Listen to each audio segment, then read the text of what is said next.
Oleh karena itu, dengan pidana penjara selama 15 tahun dikurangi terdakwa berada dalam tahanan. Dicari-cari kesalahan di sini. Dari saya sederhana, saya bersih. Saya nggak pernah korupsi. 1999 tentang pemberantasan tindak pidana korupsi, junto pasal 20 huruf C Undang-Undang Nomor 1 Tahun 2003 tentang KUHP. 2. Menjatuhkan pidana terhadap terdakwa Ibrahim Arif Al-Sibam. Oleh karena itu, dengan pidana penjara selama 15 tahun dikurangi terdakwa berada dalam tahanan, sementara dengan perintah agar terdakwa tetap ditahan.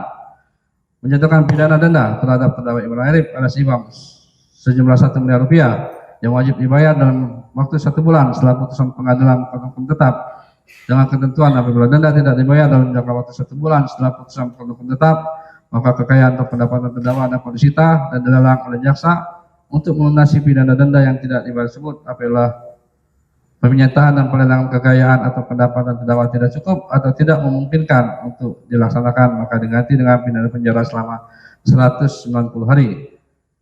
4. Menyatakan pidana tambahan kepada terdakwa Ibrahim Arif Al-Sibam untuk bayar uang pengganti sebesar 16.922.945.800 rupiah dengan ketentuan jika terdakwa tidak membayar uang pengganti paling lama 1 bulan setelah putusan memulai kekuatan hukum tetap, maka harta benda terdakwa dapat disita oleh jaksa dan dilelang untuk menutupi uang pengganti tersebut. Dalam hal terdakwa tidak mempunyai harta benda yang mencukupi untuk mengganti, maka diganti dengan pidana penjara selama 7 tahun 6 bulan. Pertama-tama terima kasih atas atensinya ya. Memang hal yang mengagetkan, terutama tuntutan yang diberikan ke saya dari 15 tahun ini bahkan lebih tinggi pada dibandingkan direktur pejabat yang mengakui ada aliran dana. Mereka masing-masing 6 tahun, saya 16 tahun, plus ada uang pengganti 16 miliar yang kalau nggak dibayarkan saya bakal nambah 7,5 tahun ya kalau nggak salah. Jadi total 22,5 tahun ya.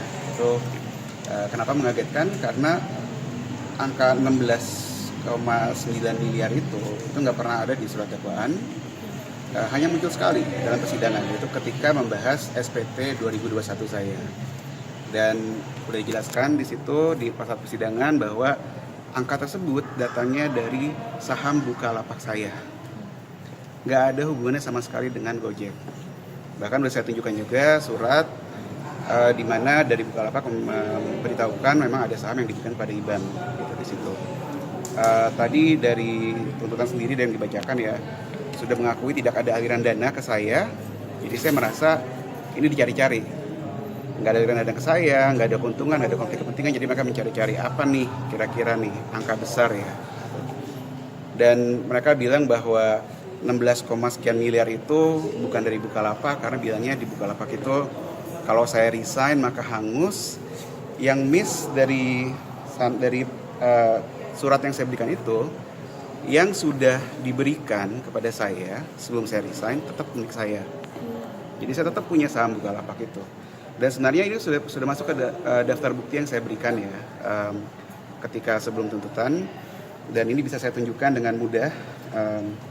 Dan sederhana, ini email saya tahun 2021 di mana dari Employee Service Bukalapak mengkonfirmasi bahwa saya sebagai salah satu pemegang saham awal Bukalapak sebelum Bukalapak IPO membayar Founders Tax 0,5% sebesar Rp84.614.729 rupiah, yang mana tinggal dibagikan ya, bagi 84 juta dengan 0,5% jadinya 16 miliar tersebut. Jadi yang saya notice juga ketika menyebutkan angka 16, sekian miliar itu, saya disebutnya sebagai dugaan memperkaya diri. Ini mungkin rekan penasihat hukum saya bisa menjelaskan lebih detail ya gitu. Tapi bahkan dugaan itu bukan hal yang memiliki bukti konkret bahwa saya itu mendapatkan keuntungannya dari apapun yang terkait dengan perkara ini gitu. Misalnya saya mendapatkan keuntungan saham dari Gojek atau seterusnya, nggak ada sama sekali.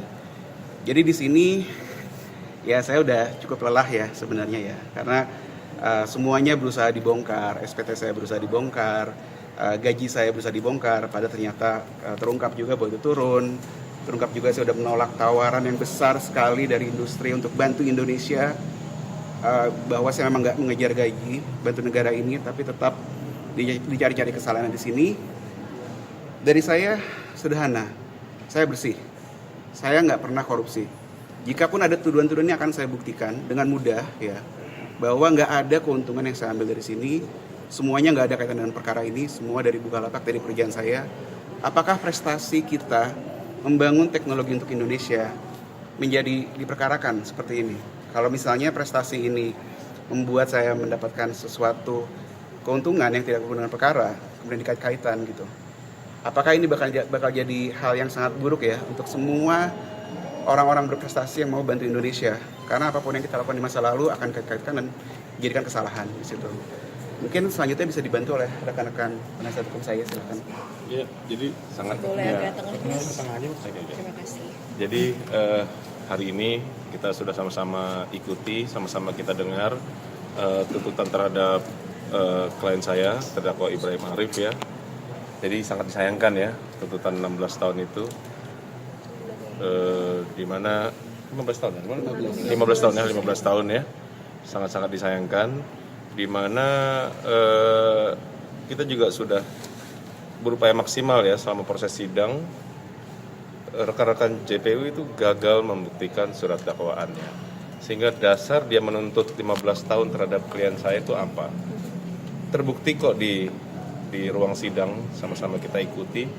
Ibam ini hanya seorang konsultan, dia berupaya maksimal, dia best effort sebagai seorang konsultan, dia coba menunjukkan ini keunggulannya, ini kekurangannya, baik di pertemuan online maupun offline.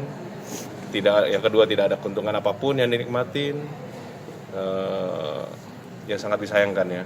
Tapi ini belum akhir dari segalanya. Kita masih dikasih ruang oleh persidangan ini untuk mengajukan nota pembelaan baik dari sisi penasihat hukum maupun dari pribadi Ibam.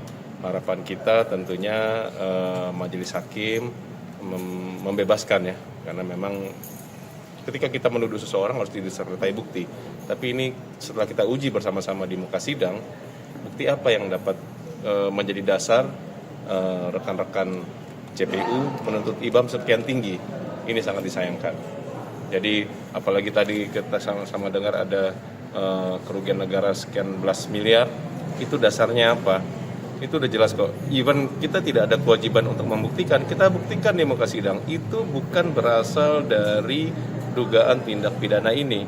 Itu dari perolehan saham ketika kita di perusahaan kita yang lama, di Bukalapak ya. Iya, 2019. Dan itu kita sampaikan di majelis, tapi itu dia di absorb oleh mereka, dimasukkan dalam tuntutannya yang notabene ya sangat disayangkan ya. Dasar apa kok ada timbul kerugian 16 miliar? Jadi ya ini belum akhir dari segalanya. Kita minggu depan tanggal 23 April ada acara pembelaan. Nanti kita akan paparkan, dan harapan kita pembelaan kita diterima oleh majelis hakim. Insya Allah ini masih bulan Syawal, ya Ibam dibebaskan oleh majelis hakim. Itu aja saya harapankan. Mas Ibam, tadi kan di dalam tuntutannya JPU bilang kalau dari tim Anda gagal melakukan pembuktian terbalik ya. Berarti 16,9 itu sebenarnya udah kalian Gini. angkanya dari kalian dulu. Gini. Yang harus siapa yang mendalilkan dia harus membuktikan, ya kan? Ketika kita didakwa, jaksa harus membuktikan surat dakwaannya, kan gitu ya, benar ya.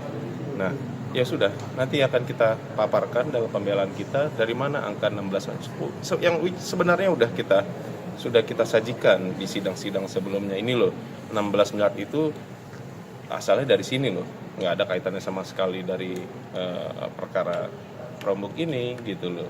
Dan ya itu ya nanti kita akan ulangi kembali dalam nota pembelaan kita, baik dalam nota pembelaan pribadi maupun nota pembelaan penasihat hukum. Ya lagi-lagi harapan kita saya dapat memberikan deliver yang terbaik untuk klien saya. Harapan kami ya tentunya majelis hakim akan membebaskan free sprah dari segala dakwaan dan tuntutan jaksa penuntut umum. Amin rabbal alamin. Mungkin itu aja, cukup dari saya. Download Tribun X sekarang, menghadirkan lokal menjadi Indonesia.